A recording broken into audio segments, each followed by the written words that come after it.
तो यारो इस दुनिया की क्रिएशन के पीछे हमेशा से ही दो रीजन दिए जाते हैं, एक तो साइंस और एक गॉड। कुछ को पहला कारण सही लगता है तो कुछ गॉड को इस पूरे वर्ल्ड के पीछे की वजह मानते हैं। जहाँ क्या पता दोनों ही सही हो, हम कुछ कह नहीं सकते क्योंकि मरने के बाद की दुनिया किसने देखी है। बट क्या तुमने कभी सोचा है क्या होगा अगर ये चीज उल्टी हो जाए? I mean, इस दुनिया को साइंस और गॉड ने नहीं बल्कि गॉड और साइंस को इस दुनिया ने बनाया हो। वेल, रियल वर्ल्ड का तो पता नहीं, लेकिन मार्वल यूनिवर्स की दुनिया में ये हो रहा है क्योंकि अब 2022 के टाइम में आयरन मैन एक गॉड को क्रिएट कर रहा है। जहाँ ये सब शुरू कैसे हुआ मैं बताता हूँ। दरअसल कई लाखों सालों बाद अब म्यूटेंट्स एक ऐसा तरीका ढूंढ चुके हैं जिससे वो अमर हो जाएं।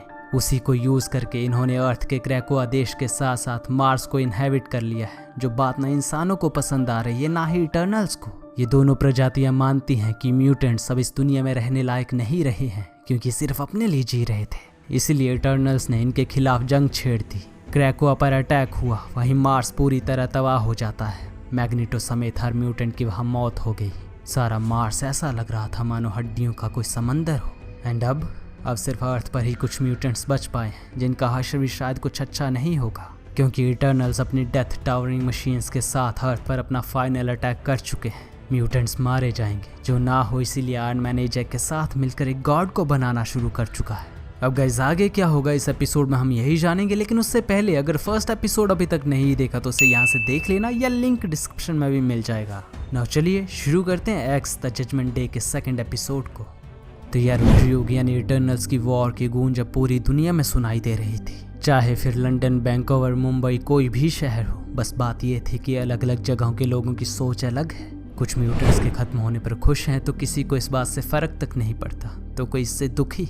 इवन कुछ तो ऐसे भी हैं जिनके लिए ये वॉर और ये कत्लेआम सिर्फ एक एंटरटेनमेंट है। लेकिन म्यूटेंट्स के लिए ऐसा नहीं था, वो तो अपनी प्रजाति को बचाने के लिए पूरी ताकत से लड़ रहे हैं। क्रैकोआ में इटर्नल्स के मॉन्स्टर्स ने म्यूटेंट्स पर हमला कर दिया। सारा आइलैंड तहस नहस हो रहा था।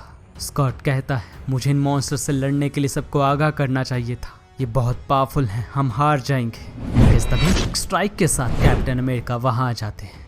तुम्हें हिम्मत नहीं छोड़नी चाहिए स्कॉट, अब हम आ चुके हैं। लेकिन गाइस कैप्टन को देखकर एक्सोडस कहता है डेस्टिनी ने कह दो यहाँ से चले जाएं, हमें इन जैसे गद्दारों की ज़रूरत नहीं है। इस पर मैजिक ने कहा अवेंजर्स यहाँ इन बास्टर्ड्स को मारने आए हैं एक्सोडस, हमें जितनी मदद मिले उतनी कम है।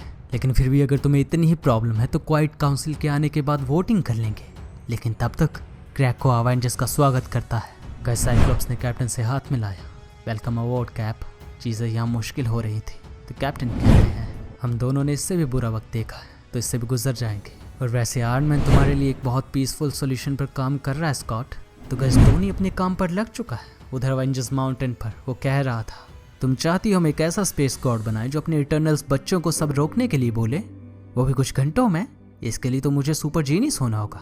रेड तो इसके लिए हल्की बन जाता। इस पर एजेक कहती है मेरे पास प्लान्स हैं टोनी स्टार्क, बट हमें किस्मत की ज़रूरत भी पड़ेगी और एक ऐसे यूजलेस म्यूटेंट की भी जिसने सेलेस्टियल से उनका नॉलेज चुराया हो। ये सुनते ही मिनिस्टर सेलेस्टर ने कहा ओह मुझे पता ही था तुम मुझे यहाँ बिना वजह किडनैप करके नहीं लाई हो।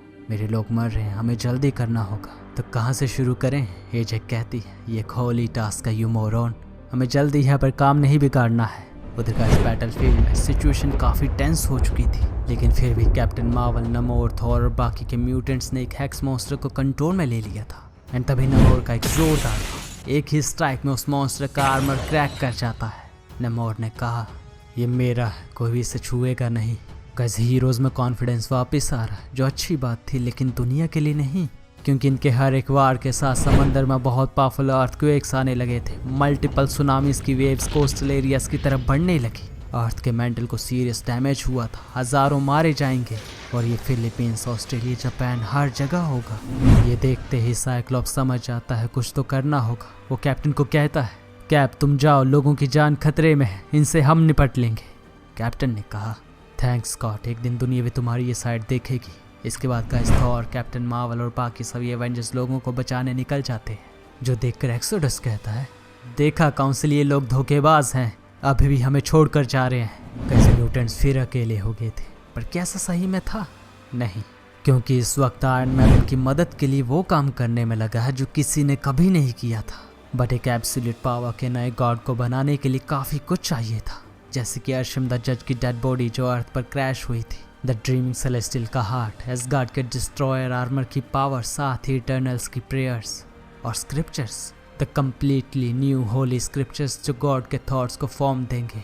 लेकिन क्या ये सब काफ़ी होगा? बिल्कुल नहीं, क्योंकि इस सब को जोड़े रखने के लिए कुछ और चाहिए था, कुछ ऐसा जो कभी पावर कॉस्मिक के कनेक्शन में रहा हो, जो टोनी स्टार्क था। यानी आयरन मैन की बॉडी, उसकी सोल और उसका नर्वस सिस्टम इस नए गॉड का बेस होगी, जस्ट लाइक अल्ट्रॉन। मतलब टोनी इस गॉड का क्रिएटर और फादर कहलाएगा। सुनने में काफ़ी अजीब लगता है, लेकिन जो है सो है। उधर गाइस, म्यूटेंट्स और इटर्नल मॉन्स्टर्स की बैटल अब बहुत ही डरावने मोड पर पहुंच चुकी है। म्यूटेंट्स ने मिलकर इस मॉन्स्टर जिसका नाम साइन है, इसके आर्मर को तोड़ दिया था। इसके थॉट्स अब जीन ग्रे सुन सकती थी। जीन को पता चल जाता है ये और इसकी सिस्टर्स अपने साथियों को हील कर रही हैं, यानी ये जिंदा है। एक्सोडस, ये जिंदा है। ये सुनते ही एक्सोडस ने कहा, तब तो ये बड़ी अच्छी बात है, क्योंकि अगर ये जिंदा है तो मैं इन्हें दर्द दे सकता हूँ। एंड गाइस, ये बोलते ही एक्सोडस सुप्रीम टेलीकिनेटिक पोटेंसी का सबसे पावरफुल म्यूटेंट ब्लास्ट के साथ इटर्नल मॉन्स्टर्स और म्यूटेंट्स सबको खत्म कर देता है। कुछ नहीं बचा सिवाय स्कॉर और 3-4 म्यूटेंट्स के, जिन्हें कर्ट यानी नाइट क्रॉलर टेलीपोर्ट कर लाया था। बट आप कहोगे ऐसा कैसे? अगर सब म्यूटेंट्स मर ही गए तो फिर इस वॉर का फायदा ही क्या? वेल, ऐसा नहीं है, क्योंकि अगले ही पल होप समर्स अपने 4 साथियों के साथ पूरी म्यूटेंट्स प्रजाति को दोबारा वापस ले आती है। मैंने बताया था म्यूटेंट्स अब अमर हैं, उन्हें मारा नहीं जा सकता।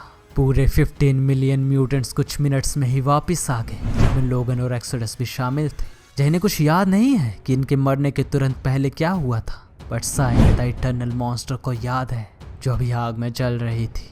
इस सारी बैटल का असर अब पूरी अर्थ पर दिख रहा है, क्योंकि इटर्नल मॉन्स्टर साइन खुद को हील करने के लिए लोगों की लाइफ फोर्स को खींच रही थी। ये इटर्नल्स का सीक्रेट है। जब भी ये मरते हैं तो इन्हें जिंदा होने के लिए किसी की भी रैंडम लाइफ चाहिए होती है। यही प्लैनेट अर्थ का ओल्डेस्ट मैकेनिज्म है। तभी तो कहते हैं इटर्नल्स तब तक जिंदा रहेंगे जब तक अर्थ पर इंसान जिंदा है। गज यहाँ ये सब चल ही रहा है तो वहीं एवेंजर्स माउंटेन पर फेस्टोस अपने पावरफुल हैमर की एनर्जी उस नए अनबॉर्न गॉड को पास कर रहा था। शायद ये सब अपने आखिरी पड़ाव में था। बट टोनी कहता है, ओके मुझे पता मैं बहुत देरी से बोल रहा हूँ, लेकिन एजक क्या तुम श्योर हो? क्योंकि सेलेस्टियल्स ने पहले भी हमें मारने की कोशिश की है, और अब जब हम खुद एक सबसे पावरफुल वन को क्रिएट करने वाले हैं तो आई डोंट नो ये कैसे रिजल्ट्स लाएगा। एजक ने कहा, टोनी स्टार्क के डाउट्स का टाइम नहीं है, मुझे ये सब पता है, इसलिए इसे हमने अपनी सोल की तरह क्रिएट किया है। सो डोंट वरी, ये हमारी ही सुनेगा। ये सब पर मिनिस्टर सिनिस्टर कहने लगा, तो फिर क्या मैं ऑन का बटन दबा सकता हूँ, क्योंकि मेरे लोग मर रहे हैं। गैस चाहे टोनी और एजैक के मन में कितने ही डाउट्स क्यों ना हो, लेकिन मिनिस्टर सिनिस्टर बिल्कुल सही बोल रहा है। उसके लोग यानी म्यूटेंट सच में खतरे में है, क्योंकि साइन एक स्पेस पोर्टल के थ्रू भाग रही थी। बट फिर बूम, वो उस पोर्टल में से पास होते ही लौट भी आई एंड वो कंप्लीटली हील हो चुकी है। उसने अपने गिरने के इम्पैक्ट से ही पूरे आइलैंड को तबाह करना शुरू कर दिया। धरती से लावा तक निकल आता है। जीन को कुछ समझ नहीं आ रहा था वो क्या करे, क्योंकि अगर वो अपनी जान बचाकर यहाँ से भागते हैं तो म्यूटेंट्स के वॉल्ट और द 5 के मेंबर्स मारे जाएंगे, जो म्यूटेंट्स के अमर होने की वजह है। ये देखकर नाइट क्रॉलर मर चुकी डेस्टिनी को पकड़ लेता है। वो डरा हुआ है और जाने अनजाने गॉड से प्रेयर करने लगा।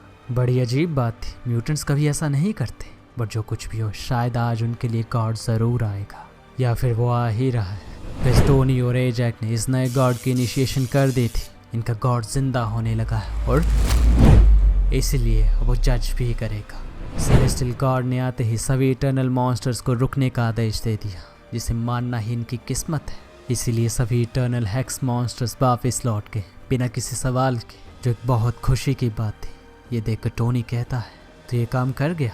एजैक ने जवाब दिया, हाँ Tony Stark of the Avengers, आज हमने वो किया है जो किसी के लिए भी इम्पॉसिबल होता।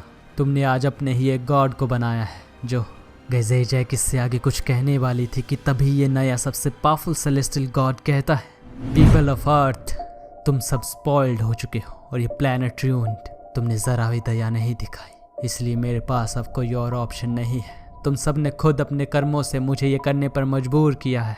ये तुम्हारा जजमेंट डे है, सिर्फ 24 घंटे हैं तुम्हारे पास। तुम में से हर कोई इंडिविजुअली जज होगा। अगर तुम में एक घटिया इंसान होने से ज़्यादा कुछ मिला तो तुम जिंदा रहोगे, वरना तुम्हारे लिए कोई कल देखने के लिए नहीं बचेगा। देखा, अब तुम सब इम्पोर्टेंट हो, तुम में से हर कोई, जो तुम चाहते थे। इनका इसी डरावने मंजर के साथ ये एपिसोड यहीं पर खत्म होता है। अब क्या टोनी की ये क्रिएशन भी अल्ट्रॉन की तरह ही साबित हो रही है? नेक्स्ट एपिसोड में हम यही जानेंगे। जो आपको यहाँ मिल जाएगा। अगर आप इस वीडियो को लेट देख रहे हो तो इससे पिछला एपिसोड देखना हो तो यहाँ क्लिक करना। बाकी इस वीडियो को लाइक और शेयर तो कर ही देना। और ये जानना हो कि स्पाइडरमैन अगर किसी को ब्लड डोनेट करे तो क्या होगा, तो यहाँ से देख सकते हो। और चैनल को सब्सक्राइब नहीं किया तो वो भी कर ले। अब मिलते हैं नेक्स्ट वीडियो में, तब तक के लिए thank you and good bye.